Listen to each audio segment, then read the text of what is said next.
नमः। नमोस्तवन्ताय सहस्रमूर्तये सहस्रपादाक्ष शिरोरुबाहवे सहस्रनाम्ने पुरुषाय शाश्वते सहस्रकोटि युगधारिणे नमः।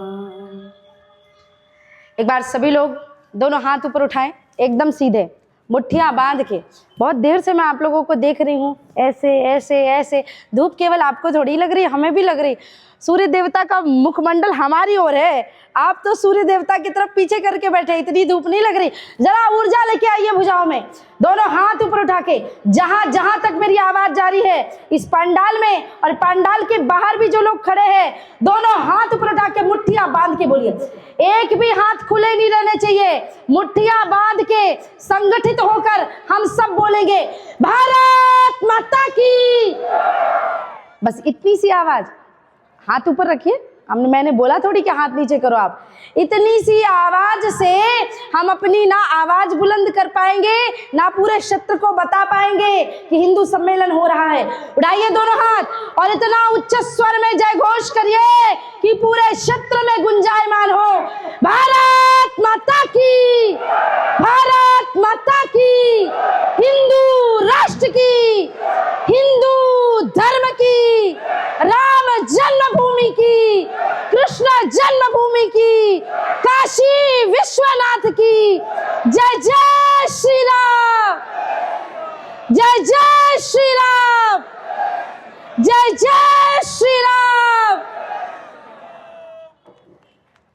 सबसे पहले रास दांडिया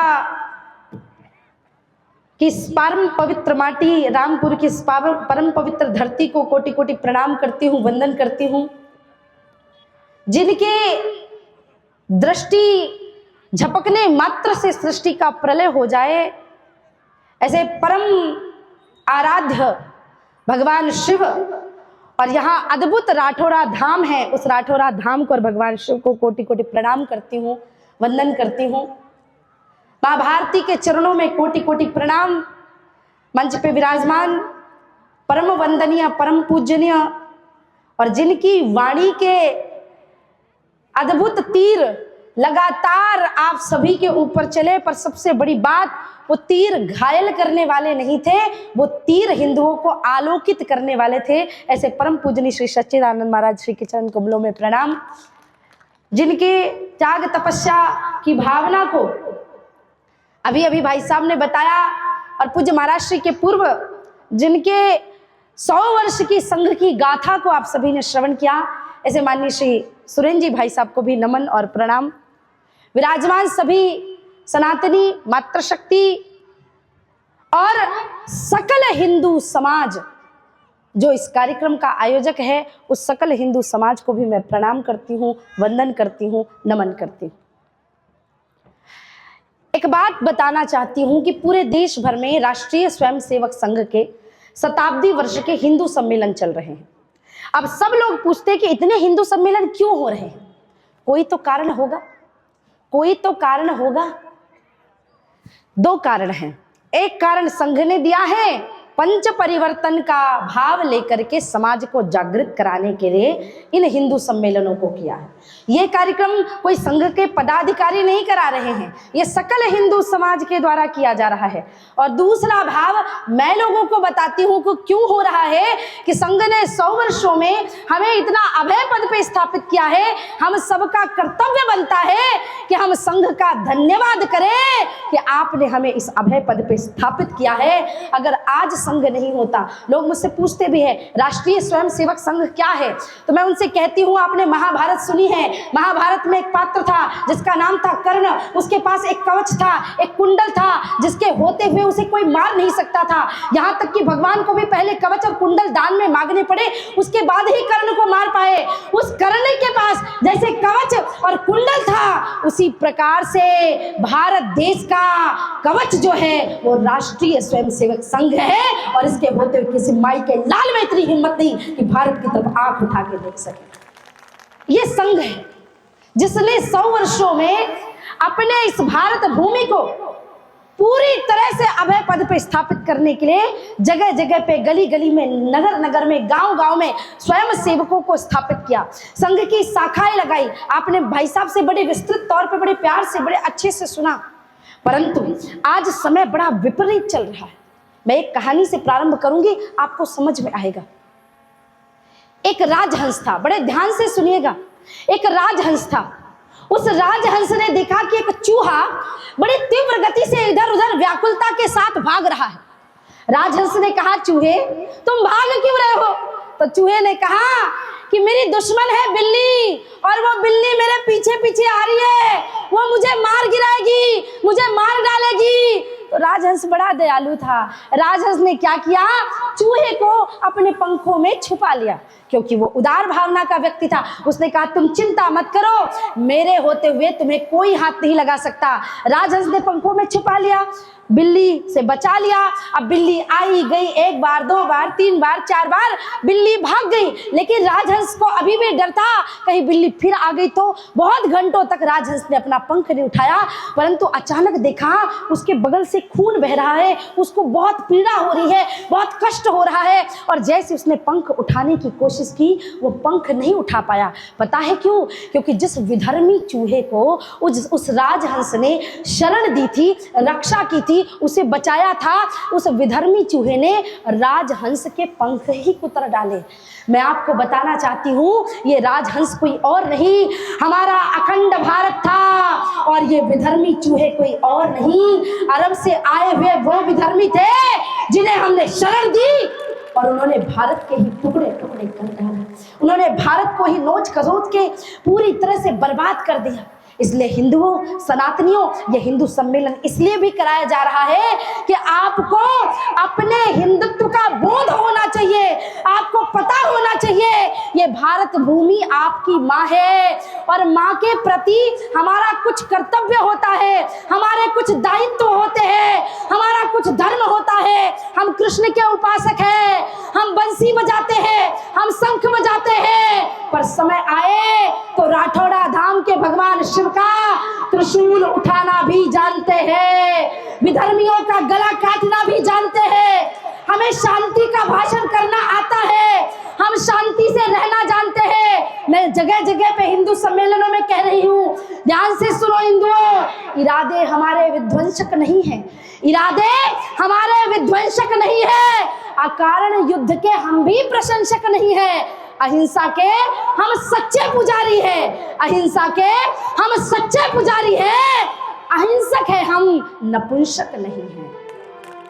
नपुंसक नहीं बनना है हमें, नपुंसकता को अपने अंदर पलने मत दो। और अगर थोड़ी सी भी भुजाओं में शांति आ जाए, थोड़ा सा भी हृदय में देशभक्ति कम हो जाए, तो दिल्ली में चले जाना शीशगंज गुरुद्वारे में, और गुरु तेग बहादुर को याद करके सोचना कि क्या हमारे पूर्वजों ने इस दिन के लिए अपना शीश कटाया था, क्या इस दिन के लिए हमारे पूर्वजों ने अपना सर्वस्व समर्पित किया था।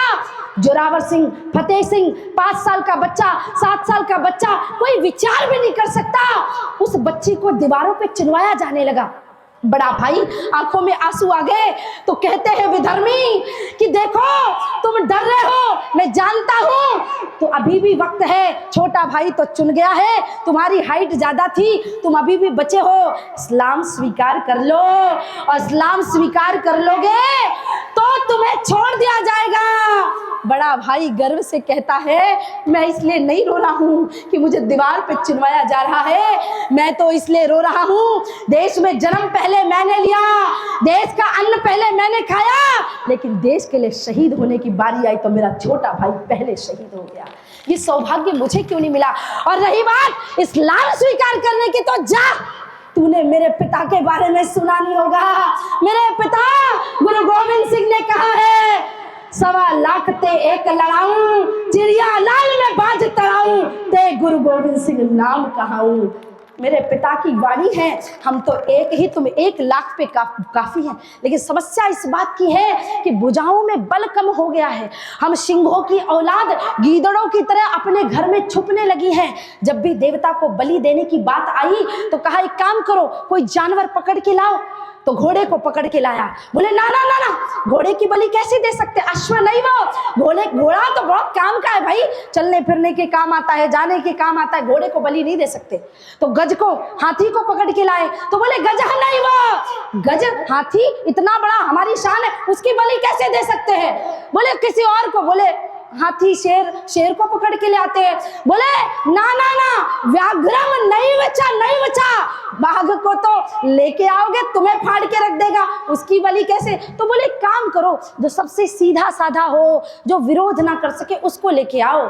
तो जाते जाते एक बकरा मिल गया, ध्यान से सुनना। अब बकरा मिला, उसको घास दी, मिमियाता रहा, घास खाता रहा, फिर लेके आए, फिर उसके साथ जो भी हुआ उसने कुछ विरोध नहीं किया। घास डाल दो सामने और तुम काट डालो, वो कुछ बोलेगा नहीं। तो बकरे की बलि दे दी गई। इसलिए हमारे समाज को समझाया गया, हिंदुओं घोड़ा बन जाना, हाथी बन जाना, शेर बन जाना, पर बलि का बकरा कभी मत बनना कि तुम्हें काट दिया जाए।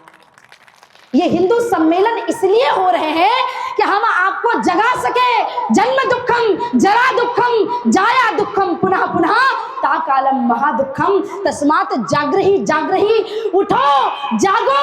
हमारे देश धर्म समाज के लिए राष्ट्र को अब राष्ट्रभक्तों की आवश्यकता है। पर राष्ट्रभक्ति वो नहीं कि 26 जनवरी 15 अगस्त को गा दिया, ए मेरे वतन के लोगों जरा या आंख में भर लो पानी, और दूसरे दिन तिरंगा डस्टबिन में पड़ा हुआ है। ये कैसे राष्ट्रभक्त है कि आज तो खूब तिरंगा लहरा लिया, दूसरे दिन तिरंगा पड़ा हुआ है। इसको राष्ट्रभक्ति नहीं कहते। राष्ट्रभक्ति देखनी है तो रामचरितमानस को खोल करके पढ़ लो। जब देश की नारी का अपहरण एक दुनिया का सबसे बड़ा ताकतवर राक्षस करके ले जा रहा था रावण, उस समय जटायु एक पक्षी होकर के कि मेरी आंखों के सामने किसी स्त्री की अस्मिता मैं लुटने नहीं दे सकता, एक जटायु भी जब अपने प्राणों की परवाह किए बिना देश धर्म के लिए प्राण त्याग दे, वो राष्ट्रभक्ति कहलाती है।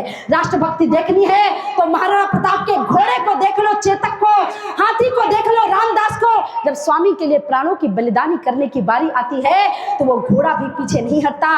राष्ट्रभक्ति देखनी है तो छत्रपति शिवाजी महाराज को देख लो, जहां छत्रपति शिवाजी महाराज ने अपने देश धर्म समाज और हिंदवी स्वराज्य की स्थापना के लिए मां जीजाबाई के चरणों में प्रणाम किया, गुरु समर्थदास रामदास जी के चरणों में प्रणाम किया और कहा जब तक मां जिजायु आपके आत्मसम्मान और इस भारतवर्ष के गौरव को वापस नहीं ला देता तब तक चैन से नहीं बैठूंगा। उसे कहते हैं राष्ट्रभक्ति। अगर राष्ट्रभक्ति ही देखनी है तो देख लो तेग बहादुर जी, उन्होंने सिखा दिया, गुरु गोविंद सिंह ने सिखा दिया कि पिताजी अगर देश धर्म के लिए मुझे अनाथ भी होना पड़े तो चलेगा, पर जब तक पिता अपना शीश नहीं कटाएगा तो बेटे को आजादी कैसे मिलेगी इस देश से। उसे कहते हैं राष्ट्रभक्ति। अगर राष्ट्रभक्ति देखनी है तो देख लो परम पूजनीय माधवराव सदाशिव राव गोलवलकर गुरु जी, जिन्हें एकमात्र इच्छा थी कि मुझे मोक्ष मिल जाए, जिनका पूरा जीवन आध्यात्म से ओतप्रोत था, लेकिन कहा गया राष्ट्र के हित त्याग दी मोक्ष की परम इच्छा, राष्ट्र के उत्थान पूजन के सृजन की ली विमल दीक्षा।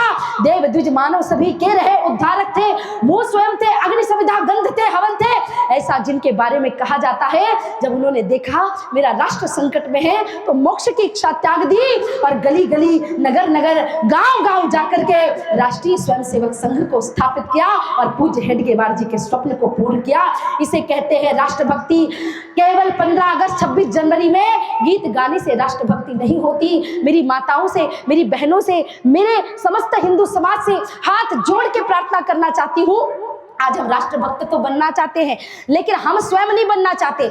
पड़ोसी के घर में महाराणा प्रताप पैदा हो जाए, पड़ोसी के घर में रानी लक्ष्मीबाई पैदा हो जाए, और ऐसा करने से राष्ट्रभक्ति नहीं आएगी। मेरी माताएं बैठी हुई हैं, यहाँ पे बहुत सारी बहनें बैठी हुई हैं। आज लव जिहाद नाम का एक राक्षस आपके देश में तेजी से बढ़ता जा रहा है, तेजी से बढ़ता जा रहा है। और बहनें बड़े इतरा के और मुस्कुरा के जब उनको मैं समझाती हूँ, कहती हूँ कि बहन सुधर जा, इन विधर्मियों से संपर्क मत साध, तो वो बहन बड़े की कहती नाना साध्वी जी मेरा वाला अब्दुल डिफरेंट है, मेरा वाला अलग है, ये कोई वाले अलग नहीं है। इन सब का एकमात्र उद्देश्य है लव जिहाद करना। इसलिए विधर्मियों से अपनी बेटियों को बचाने के लिए कब तक उनके भाई पीछे पीछे घूमेंगे। अरे भाइयों, मैं आपसे हाथ जोड़ के प्रार्थना करती हूँ, ये तो रामपुर की धरती है, यहाँ तो चाकू छुरी तलवार आपका कार्य है एक छोटा सा काम कर लेना। आने वाले रक्षाबंधन में अपनी बहनों को मिठाई कपड़े नहीं दे पाना तो कोई बात नहीं, डेयरी मिल्क की चॉकलेट नहीं दे पाओ तो कोई बात नहीं, लेकिन एक एक तलवार एक एक कटार जरूर उनको हाथ में उपहार के स्वरूप में दे देना। हर बहन के हाथ में जब तलवार होगी, और हमारे शास्त्र कहते हैं, मैं कोई अपनी बात थोड़ी कर रही हूँ, 5 जगहों पे शस्त्र चलाने में पाप नहीं लगता। आत्मरक्षा, राष्ट्र रक्षा, धर्म रक्षा, गौ रक्षा, स्त्री रक्षा, इन 5 जगहों पे कोई शस्त्र चलाता है तो उसे पाप नहीं लगता। इसलिए अपने धर्म को जानो। हमारे सारे देवी देवताओं को देख लो आप, शिव जी के हाथ में त्रिशूल है, भगवान विष्णु के हाथ में सुदर्शन चक्र है, जगत जननी माता जगदम्बा की अष्टभुजाएं और 8 भुजाओं में शस्त्र है। तो जब उस जगदम्बा के हाथ में 8 शस्त्र हो सकते हैं तो बहनों आपके हाथ में एक तलवार तो हो ही सकती है, एक कटार तो हो ही सकती है। मेरी नारियों के लिए कहा गया है, मेरा परिचय इतना है, मैं भारत की तस्वीर हूँ, मातृभूमि पर मर मिटने वाले मत वालों की पीर हूँ, मैं उन वीरों की दुहिता हूँ जो हंस हंस झूला झूल गए, मैं उन शेरों की माता हूँ जो रण प्रांगण में जूझ गए, मैं जीजा की अमर सहेली पन्ना की पुत्र छाया हूँ, कृष्णा के कुल की मर्यादा लक्ष्मी की शमशीर हूँ, मेरा परिचय इतना है, मैं भारत की तस्वीर हूँ। कालिदास का अमर काव्य, मैं तुलसी की हूँ रामायण, मैं अमर बोल हूँ श्री गीता के जो घर घर होता पारायण, मैं भूषण की शिवा बावनी आल्हा की हुंकार हूँ, सूरदास के मधुर गीत, मैं मीरा का एक तारा हूँ, मैं वरदाई की अमर कथा, मैं रणगर्जन गंभीर हूँ, मेरा परिचय इतना है, मैं भारत की तस्वीर हूँ। ये हर बहन का, हर माता शक्ति का परिचय। आज हम एकत्रित हुए हैं, उसमें हम, क्योंकि भाई साहब के पास समय और हमारे पास भी इतना ही है जितना हम दे सकते हैं, लेकिन संघ गाथा आपने सुन ली। संघ गाथा का मुख्य उद्देश्य आज के समय में पंच परिवर्तन से है। गांव गांव में जो हिंदू सम्मेलन हो रहे हैं उनका एकमात्र उद्देश्य है हिंदुओं के जीवन में, सनातनियों के जीवन में अगर ये पंच परिवर्तन आ गए तो आपको कहीं भी किसी भी जगह भटकने की, बोलने की, सुनने की, समझने की कहीं और आवश्यकता नहीं रहेगी। इन पंच परिवर्तनों को ध्यान से सुनो। पहला विषय यहाँ पे लिखे भी हुए रंगोली में, बड़ा अच्छा लग रहा है देख करके, और बहुत अभी कार्यक्रमों में जा रही हूँ तो मंचों पे भी बहुत सुंदर तरीके से लोग नाट्य भी कर रहे हैं, बड़ा अच्छा आ रहा है। पर ध्यान से सुनो और धारण करना, ऐसा नहीं कि इस कान से सुने, इस कान हाँ देवी जी आई थी, साध्वी जी आई थी, बहुत बढ़िया, क्या बात है, ताली बजाई, जय श्री राम के नारे लगाए और निकल लिए ना। इसके लिए हिंदू सम्मेलन नहीं हो रहे हैं। पूज्य महाराज जी ने आपको संकल्प भी दिला है, कुटुंब प्रबोधन। कुटुंब, हमारा परिवार, हमारा घर। अब कैसा कुटुंब हमने बना लिया है, जब पहले परिवार में भोजन बनता था तो सबसे पहले सब साथ में बैठते थे, फिर भोजन मंत्र पढ़ा जाता था, फिर भोजन किया जाता था, उसके उपरांत परिवार में बैठ करके चर्चा की जाती थी कि आज क्या हुआ, तुम्हारे साथ क्या हुआ, इसके साथ क्या हुआ, हम सामाजिक काम में क्या करेंगे, बुआ जी के यहाँ जाना है तो कैसा काम करना है, फला फला मंदिर में भंडारा है तो उसमें कितना धनराशि देना है, ये सब बात करते थे। और छोटे से छोटे बच्चे से भी सलाह ली जाती थी, बड़े बुजुर्ग का सम्मान किया जाता था, और बुजुर्गों ने जो कह दिया वो पत्थर की लकीर होती थी। पर समस्या इस बात की है कि पहले नारा चला हम दो हमारे दो, फिर नारा चला हम दो हमारा एक, आजकल मॉडर्न लोग कह रहे हैं हम दो हमारा कोई नहीं, और उधर हम 5 हमारे 25 हमारे 75, वो चल ही रहा है महाराज। समस्या इस बात की है हिंदू घट रहा है। दूसरा, पारिवारिक चर्चाएं नहीं हो रही हैं। भोजन करते समय भी भोजन मंत्र तो बड़े दूर की बात है, 4 आदमी बैठे हैं, चारों के हाथ में मोबाइल फोन। अब सब रील देख रहे हैं, सब बातें कर रहे हैं, सारी चीजें चल रही हैं। मैं तो सबसे पहले हाथ जोड़ के भारत सरकार से भी ये निवेदन करती हूँ, जो कानून मंत्री हों उनसे निवेदन करती हूँ, एक ऐसा कानून बनाया जाए कि जिस प्रकार से फिल्मों के लिए सेंसर बोर्ड बना है, उसी प्रकार से सोशल मीडिया के लिए एक बोर्ड बनना चाहिए। ये जो अश्लीलता, ये जो नग्नता सोशल मीडिया में दिखाई जा रही है, इसको पूरी तरह से बैन करना चाहिए। बिल्कुल इतना अश्लील नहीं दिखाया जाना चाहिए।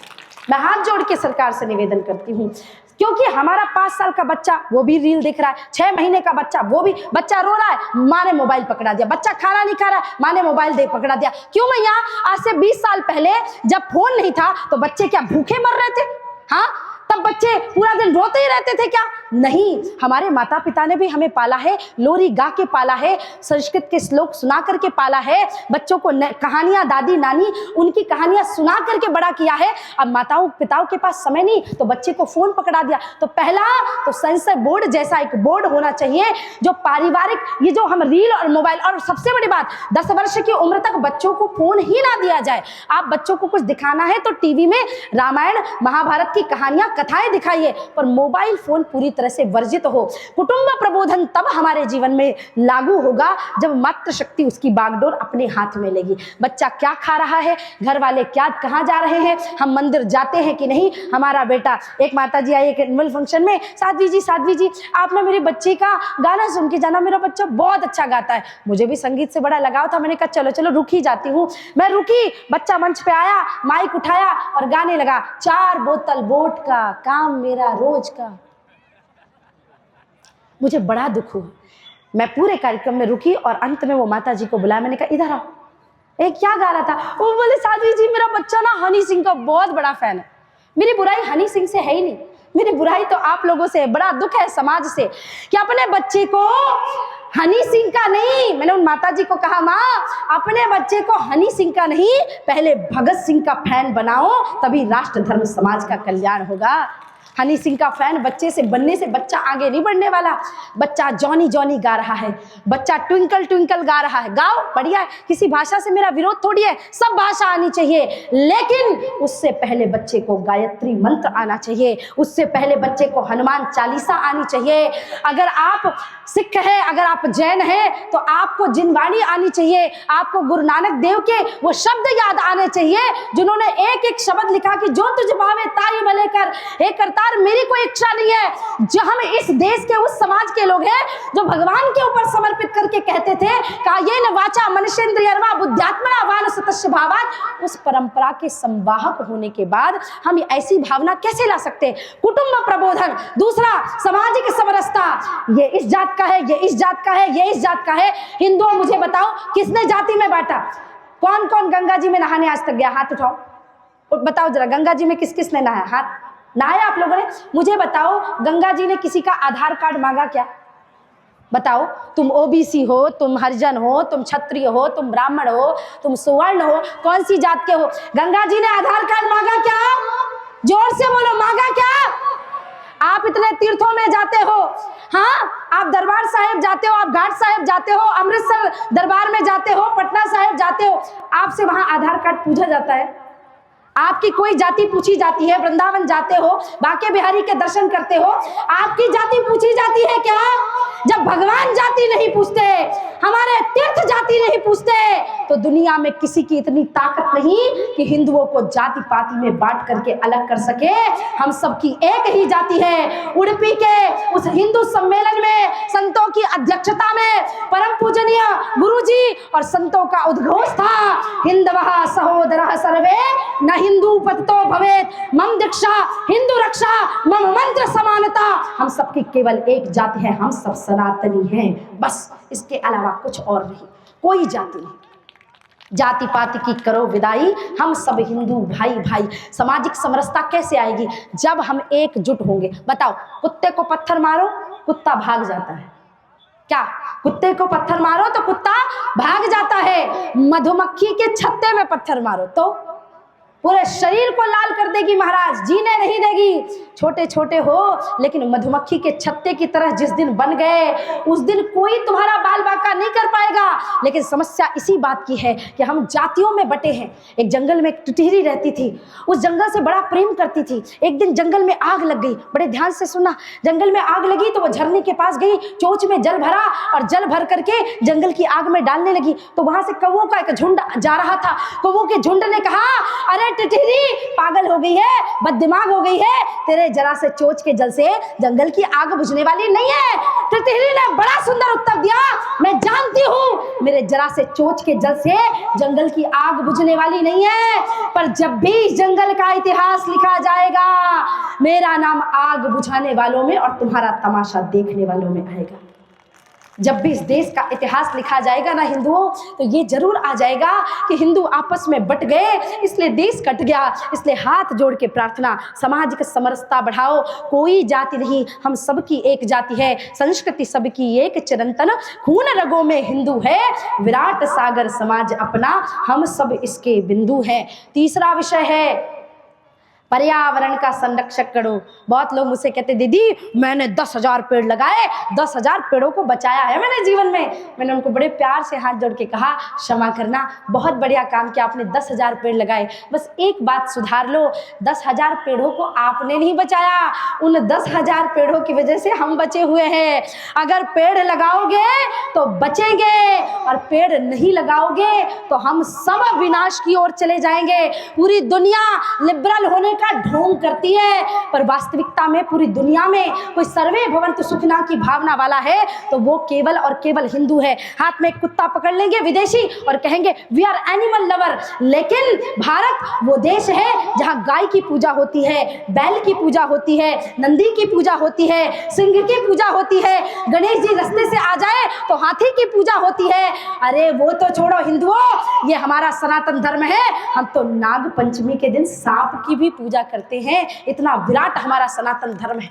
विदेशी लोग बीच में जाओगे तो समुद्र के किनारे विटामिन डी लेते हुए सूर्य के सामने खड़े रहते हैं, पर पूरी दुनिया में एकमात्र भारत देश है जो सुबह उठ के स्नान करके एक लोटा जल लेकर भगवान सूर्य को चढ़ाते हुए कहता है जपा कुसुम सांकाशम काश्यपेयम महाजतिम तमोहरिम सर्व पापग्नम प्रणतोष्मि दिवाकरम। हे सूर्य भगवान हमारी रक्षा करिए और आपका धन्यवाद कि आप हमें रोशनी देने के लिए, ऊर्जा देने के लिए आ गए। सूर्य से प्रकाश सब ले रहे हैं पर सूर्य को प्रणाम केवल भारत देश करता है। यह हमारी परंपरा है। पूरी दुनिया में ऑक्सीजन पेड़, ये सोच के थोड़ी देते कि पाकिस्तान वालों को ऑक्सीजन नहीं दूंगा, अमेरिका वालों को ऑक्सीजन नहीं दूंगा, पर ये पूरी दुनिया में कोई ऐसा देश नहीं जो पेड़ों की पूजा करता हो। पर हमारी भारत की नारियां हैं, तुलसी में जल चढ़ाती हैं, पीपल की पूजा करती हैं, बरगद की पूजा करती है। जहां पेड़ों की पूजा होती हो उस देश में पेड़ों को काटा जा रहा है पर पेड़ लगाए नहीं जा रहे हैं। इस बात का दुख है, इसलिए पर्यावरण का संरक्षण करिए। चौथी बात, सबसे विशेष बात हमें समझनी होगी और हमें जाननी होगी, गांव-गांव में, गली गली, नगर नगर में ये बात बतानी होगी। और महाराज जी ने बताया आपको, स्व का भाव, स्वदेशी अपनाओ। अपने भाई से अपने सामान को खरीदते समय अगर 1 रुपया ज्यादा देना पड़े तो दे दो हिंदुओं, लेकिन अपने देश को मजबूत करना पड़ेगा। हमारा देश, हमारा धर्म, भाई साहब ने प्रारंभ में आपको बताया जब पूरी दुनिया अनपढ़ गवार की तरह घूमती थी, एकमात्र भारत था जहाँ तक्षशिला और नालंदा जैसी विद्यालय थी। और आज हमारे बच्चे बड़े गर्व से कहते हैं मम्मा मम्मा मैं तो पढ़ने के लिए लंदन जाऊंगा, अमेरिका जाऊंगा, वहाँ की एजुकेशन इतने अच्छे हैं। आज अगर आप विदेशों के सबसे बड़े संस्थानों में जाएंगे, चाहे वो गूगल हो, चाहे वो नासा में जाइए, चाहे माइक्रोसॉफ्ट हो, आप कहीं भी जाइए, उनके श्रेष्ठ पदों पे भारतीय स्थापित है। क्योंकि भारतीयों की जो शिक्षा दीक्षा और दिमागी उनका जो विकास है वो दूसरे देशों के बच्चों की अपेक्षा बहुत ज्यादा होता है। तो पहली शिक्षा दीक्षा, भोजन, भेषज, भजन, हमारा सब कुछ देसी होना चाहिए, स्वदेशी होना चाहिए। क्योंकि जो हमारे देश की परंपरा है, हमारे जो स्व का भाव है वो हमारे अंदर होना चाहिए। अपनी जन्मभूमि से प्रेम होना चाहिए। मेरे राम जी चाहते तो सोने की लंका पे अपना भगवा ध्वज लगा के कहते आज से ये भी हमारा राज्य है, पर ना, राम जी ने कहा अपि स्वर्णमयी लंका नामे लक्ष्मण रोचते जननी जन्मभूमिश्च स्वर्गादपि गरीयसी। ऐसी 1000 लंका मेरी जन्मभूमि अयोध्या के सामने निछावर है। मेरी जन्मभूमि से बढ़कर कुछ नहीं। अपनी मातृभूमि और अपनी मातृभाषा और अपने धर्म का बोध हो। किसी ने 1 मुट्ठी चावल दे दिया, हम राइस क्रिश्चियन बन गए। 1 पैरासीटामोल की टैबलेट दे दी, हम धर्मांतरित हो गए। भगवत गीता कहती है श्रेयान् स्वधर्मो विगुणः परधर्मो भयावह। अपने धर्म में मर जाओ पर कभी दूसरों की जूठन मत चाटो प्यारे। और 5वां सबसे विशेष, नागरिक कर्तव्य। नागरिक कर्तव्य सरकार बताती है, उनका पालन करो। पर मैं आज एक कर्तव्य आपको बता के जा रही हूँ। 5 प्रकार की भक्ति है, मातृभक्ति, पितृभक्ति, गुरु भक्ति, देव भक्ति और राष्ट्र भक्ति, जिसमें राष्ट्र भक्ति सर्वोपरि है। मैं 6 वर्ष की उम्र से भागवत कथा, राम कथा करती हूँ, परंतु जब मैं 8 वर्ष की उम्र से राष्ट्रीय स्वयंसेवक संघ के मंचों पे आई तब मुझे पता चला बाप रे, देश में इतनी समस्या समस्या, इतना कष्ट, इतनी तकलीफ चल रही है, पूरी दुनिया को अपने ही राम जी का मंदिर बनाने के लिए गांव गांव, गली गली, नगर नगर में जाकर के लोगों को जगाना पड़ रहा है। उस वक्त की 8 वर्ष की साध्वी सरस्वती ने यह संकल्प लिया कि जब तक मेरे जीवन में प्राण है, मैं कथा भी करती हूं तो 7 दिन कथा में 1 घंटा राष्ट्र धर्म की चर्चा हम करते हैं, तो मेरा जब तक जीवन है ये राष्ट्र धर्म समाज और मां भारती को समर्पित है, इसलिए राष्ट्रभक्त पहले बने। बताओ, राष्ट्र ही सुरक्षित नहीं रहेगा, धर्म ही सुरक्षित नहीं रहेगा तो कथा किसको सुनाओगे? माताओं के सर से घूंघट छीन कर बुर्खा पहना दिया जाएगा और मेरे भाइयों की मूछें निकाल के अगर दाढ़ी ही रह जाएगी तो जय श्री राम के नारे किससे लगवाऊंगी? बताओ जरा। अगर पगड़ी संभालनी है, अगर घूंघट संभालना है, अगर अपनी आन बान शान और मंदिरों को संभालना है तो नागरिक कर्तव्य का बोध हो, हमें राष्ट्रभक्त बनना है। राष्ट्र पहले हो, धर्म पहले हो, उसके बाद सब कुछ हमारे लिए आता है, इसलिए राष्ट्रभक्त बनो। इन 5 परिवर्तनों को अगर आपने अपने जीवन में धारण कर लिया उस तो आपका उद्धार हो जाएगा, कल्याण हो जाएगा। अंत में मैं आप सबसे एक भिक्षा लेना चाहती हूँ, एक दक्षिणा मांगना चाहती हूँ। अभी तक मैंने जितने हिंदू सम्मेलन किए हैं, इन हिंदू सम्मेलनों में नहीं, जब से शताब्दी वर्ष के कार्यक्रम प्रारंभ हुए हैं तब से विजयादशमी 2025 से लेकर के आने वाले 2026 तक मैं गांव गांव, गली गली, नगर नगर एक भिक्षा मांगने आई हूँ, झोली फैला करके आप सभी के सन्मुख मैं एक भिक्षा मांग रही हूँ। भिक्षा में मुझे आपका धन, रुपया, पैसा नहीं चाहिए। तो मुझे बता दो कि अगर पैसा नहीं चाहिए, जमीन जायदाद तुम्हारी नाम अपने करवाऊंगी नहीं, तो आप लोग मुझे भिक्षा दोगे कि नहीं दोगे? कौन कौन देगा? पहले हाथ उठाओ,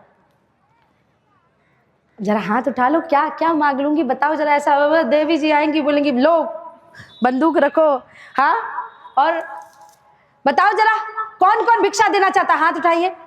देंगे आप सभी भिक्षा? तो मैं आप सभी के इस रास दांडिया की पावन भूमि पे झोली फैलाकर साध्वी सरस्वती ये भिक्षा मांगती है कि संघ शताब्दी वर्ष का उत्सव चल रहा है। इस उत्सव में यहाँ जितने लोग बैठे हैं, हर घर से मुझे एक स्वयंसेवक भिक्षा के रूप में समर्पित कर दीजिए। एक स्वयंसेवक, इतनी सी भिक्षा मैं आपसे मांग रही हूँ। और बाकी मुझे लिख के आ गया है कि वो कविता बोलनी है। अब मैं ये पिछले कार्यक्रम में मैं गई थी तो मैंने कहा था कि पाकिस्तान वाले भी सोच रहे होंगे कि क्यों ही कश्मीर मांग लिया। ये जो लड़की है ये बचपन से लेके आज तक, अब एक बार मैंने बोल दी बचपन में कश्मीर तो होगा, पाकिस्तान नहीं होगा, तो उसके बाद हर मंच में 1000-2000 बार तो शायद मैंने बोल ही दी होगी ये कविता, फिर भी आपको सुननी है। अच्छा मुझे एक बात बताओ, एक ही शर्त पे कि संघ शताब्दी वर्ष का उत्सव तो है, इतनी सारी पीड़ाएं हैं, 5 परिवर्तन तो मैंने आपको बता दिया, उसमें एक संकल्प और ले लेना। जैसा महाराज जी ने बताया था कि कश्मीर अभी भी आधा कश्मीर थोड़ा उधर है, जिसे हम कहते हैं POK, पाकिस्तान ऑक्यूपाइड कश्मीर। और जब तक हम POK अपने हाथ में ना ले लें, क्योंकि वो जो पाकिस्तान ऑक्यूपाइड कश्मीर है वो कश्यप ऋषि की तपस्थली है। मैं आपसे एक प्रश्न करना चाहती हूँ कविता बोलने से पहले। अगर आप किसी जगह पे पढ़ाई करते हो, नौकरी करते हो, वहां आपने किराए से घर लिया, ठीक है, किराए से घर लेने के बाद आपने कहा थोड़ा घर को सजा लिया जाए, तो आपने फर्नीचर रख दिया, सारी चीजें रख दी, और फिर उसके बाद आपने उसमें एक नेम प्लेट लगा दी। अब घर किसका? मालिक का, लेकिन फर्नीचर किसका है? आपका है। कोई बात नहीं, नेम प्लेट किसकी है? आपकी है। परंतु ये बात भी झुठलाई नहीं जा सकती कि नेम प्लेट लगाने से वो घर आपका नहीं हो जाएगा। क्या लगता है, किराए का घर आपका हो सकता है? जोर से बोलो, किराए का घर आपका हो सकता है? ये विधर्मी तो आए थे किराए से बैठने के लिए, इन्होंने हमारे मंदिर के शिखरों पर अपनी गुंबद रूपी नेम प्लेट लगा दी। तो क्या लगता है, इनके गुंबदों को लगाने से वो स्थान उनका हो जाएगा? क्या लगता है, हरा झंडा फहराने से कश्मीर इनका हो जाएगा? क्या लगता है, आइटम बम की धमकी देने से हिंदू डर जाएगा? अरे हम मां भारती के पुत्र हैं, हम हेडगेवार जी की परंपरा वाले लोग हैं, जो खड़े होकर के जब अंग्रेजों के समय कोई वंदे मातरम गाता नहीं था, तब एक छोटा सा बच्चा स्कूल में खड़ा होके वंदे मातरम गाता था।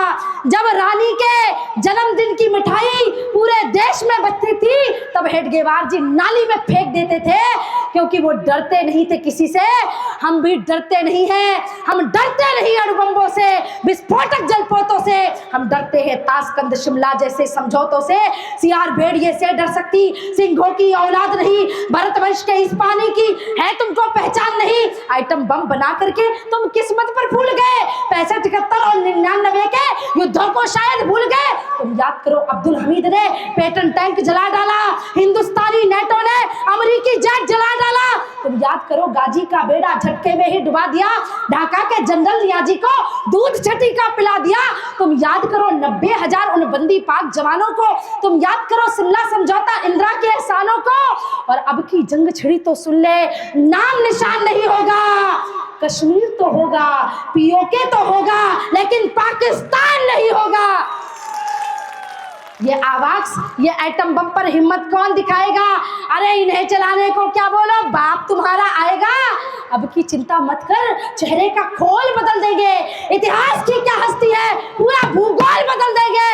और धारा हर मोड़ बदल के लाहौर से गुजरेगी गंगा, इस्लामाबाद की छाती पे लहराएगा भारत का झंडा। रावलपिंडी और कराची तक सब कुछ गारत हो जाएगा। सिंधु नदी के आर पार पूरा भारत हो जाएगा। और फिर सदियों सदियों तक जिन्ना जैसा शैतान नहीं होगा। कश्मीर तो होगा, लेकिन पाकिस्तान नहीं होगा। लाल कर दिया लहू से तुमने श्रीनगर की घाटी को, किस गफलत पे छेड़ रहे तुम सोई हल्दी घाटी को। जहर पिलाकर मजहब का इन कश्मीरी परवानों को, भय और लालच दिखलाकर तुम भेज रहे नादानों को। हिंदुओं, ज्यादा पुरानी बात नहीं कर रही हूँ, पहलगाम को याद कर लो। आए थे जिहादी, जाति पूछ के गोली नहीं मारी थी, धर्म पूछ के गोली मारी थी। और ये कहा था कि हिंदुओं को छोड़ना मत। एक मुस्लिम मिला था, उसे छोड़ दिया। हिंदुओं को कह दिया कि मारो, ये काफिर है। भय और लालच दिखलाकर तुम भेज रहे नादानों को। खुले प्रशिक्षण, खुले शस्त्र है, खुली हुई शैतानी है, सारी दुनिया जान चुकी। ये हरकत पाकिस्तानी है, बहुत हो चुकी मक्कारी, बस बहुत हो चुका हस्तक्षेप। समझा दो उनको, वरना भभक उठेगा पूरा देश। देश अगर हो गया खड़ा तो त्राही त्राही मच जाएगी। पाकिस्तान के हर कोने में महाप्रलय आ जाएगी। क्या होगा अंजाम तुम्हें इसका अनुमान नहीं होगा। कश्मीर तो होगा, लेकिन पाकिस्तान नहीं होगा। ऐसे नहीं, उड़ाओ दोनों हाथ और जोर से बोलो, कश्मीर तो होगा लेकिन, कश्मीर तो होगा लेकिन। एक बात याद रखना हिंदुओं, अगर अपने देश की सीमाओं को बचाना चाहते हो, बांग्लादेश में एक हिंदू को सिर्फ इसलिए मार दिया गया कि वो हिंदू है, उसके काम के स्थान से निकाल के जिंदा जलाया जा रहा है हिंदुओं को। इसलिए हाथ जोड़ के प्रार्थना करती हूँ, इस रामपुर को पाकिस्तान मत बनने देना। समझे, इसे पाकिस्तान मत बनने देना। मैं मुसलमानों की विरोधी नहीं हूँ, मैं रहीम का सम्मान करती हूँ, मैं रसखान का सम्मान करती हूँ, मैं APJ अब्दुल कलाम का सम्मान करती हूँ। पर जो छेड़ेगा हिंदुओं की हस्ती को, मिटा देंगे हम उसकी हर एक बस्ती को। रहना है तो रहीम रसखान बन के रहो, औरंगजेब बाबर बने तो खाक में मिला देंगे तुम्हारी हर एक हस्ती को।